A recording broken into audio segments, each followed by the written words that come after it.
Hillary Clinton and Tim Kaine today will hit the campaign trail separately. They just wrapped up their battleground state bus tour. The tradition started on trains and rolled into nearly every campaign since.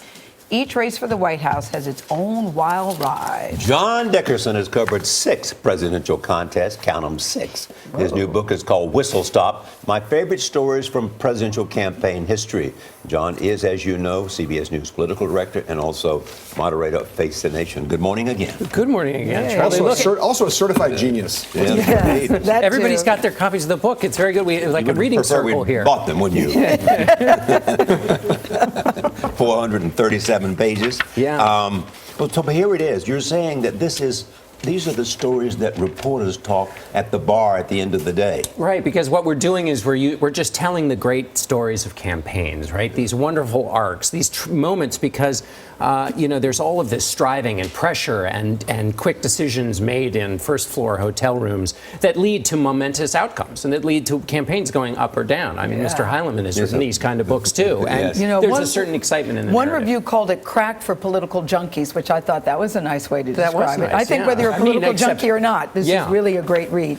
But what struck me about the book, John, is that there's so many similarities from campaigns past compared to right now.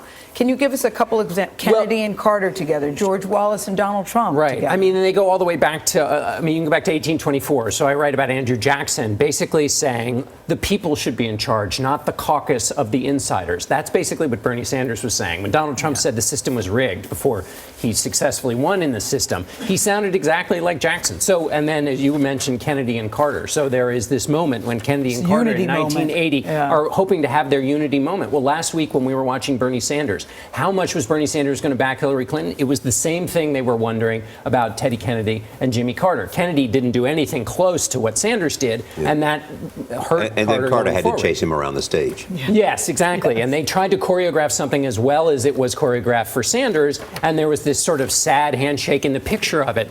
Tip O'Neill is behind Kennedy, lifting his arm to make him do the handshake. In other words, do this, buddy. Behave yourself here. But are these stories that we should be seeing in the paper and on television, and we're not because reporters are not telling these stories either because whatever? Well, sometimes you don't get these stories until time has passed, or until you know the outcome. You don't sometimes know what was important until you know the final outcome. So these stories take a little while to marinate in history. Does this also include stories about who's sleeping with whom and that kind of thing?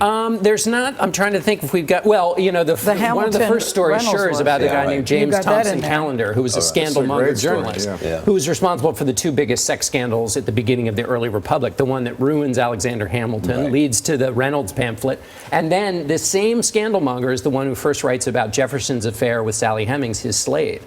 So he's responsible for the Hamilton affair and the Jefferson affair. So yes, there's some sleeping around. All right. So we've just gone through 2.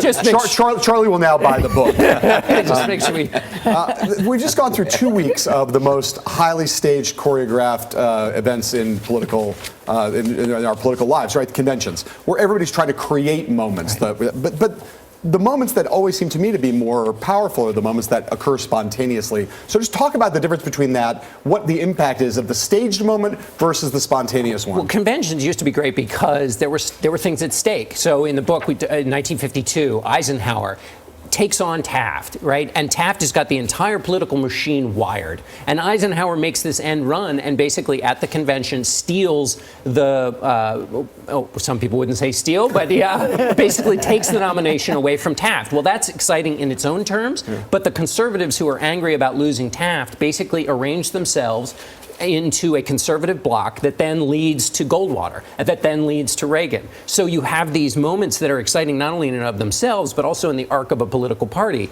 that are interesting. The connections were so interesting. Richard Nixon says, when a group is trying to stop X, put money on X because that means X has the power of the people. That made me think of Donald Trump. In 1964, there's a Stop Goldwater movement that's exactly like the Never Trump movement, except it's more powerful. And Nixon, who's trying to stop Goldwater at first, then decides, no, I'm going to run out in front of the parade, supports Goldwater, and he says to Pat Buchanan, if there's ever a Stop X movement, be with X because it means the people are behind him enough. Talk a little about Wallace, though. I mean, the parallels, people have made the references to the parallels between the Trump movement and the Wallace campaign. You go into it in some detail in the book. Yeah, one of the reasons I go for these stories is to take a look at what's happening to us now and see if there are clues in history about what might be coming next. Right. So Wallace, 1968, nobody takes him seriously. People think he's in the race as a Johnson pawn. Lyndon Johnson got him to run in order to take votes away from the Republican. Wallace runs on law and order, which we're hearing again. Yeah. And that, people think, oh, well, that's just in the South. He's going to have some support. No, he gets a lot of support in the North, where they studied at the time the communities that liked Wallace were the ones right next to the heavily African-American communities. Why? Because in the North, a lot of people were worried about the riots in the cities and the growing African-American labor force. It was Chicago as well as the North. Right, well. Exactly. And Wallace also perfected the dog whistles of the kind that we now hear about in politics, where you're talking about one thing, but you're really appealing to voters on something But didn't Nixon use that same theme, too? Sure. He did. In terms of law and order? He did, but he was chasing Wallace. Right. So there was a point at which the police chief in San Francisco said, all these candidates sound like they're not running for president, they're running for sheriff, because they were talking about law and order so much because they were all trying to capture what Wallace had done, which is talk about law and order, which appealed to voters who were really worried about the African Americans in the cities, and also the riots having to do with, or I should say the marches having to do with the Vietnam War and the general disintegration of American culture, some echoes of which we see now. The name of the book is Whistlestop, a place that in the book you said you don't stay very long because there's not much there, as opposed to your book where you want to luxuriate on the couch and watch the sun come down as you're reading it. Dedicated to Anne, Bryce, and Nan. And he does a tribute to his mom. Very nicely done, John Dickerson. I'm going to give it a kiss on camera. You guys just have. Your mom would be so proud of you. It's really nicely done. Great book. Whistlestop goes on sale tomorrow.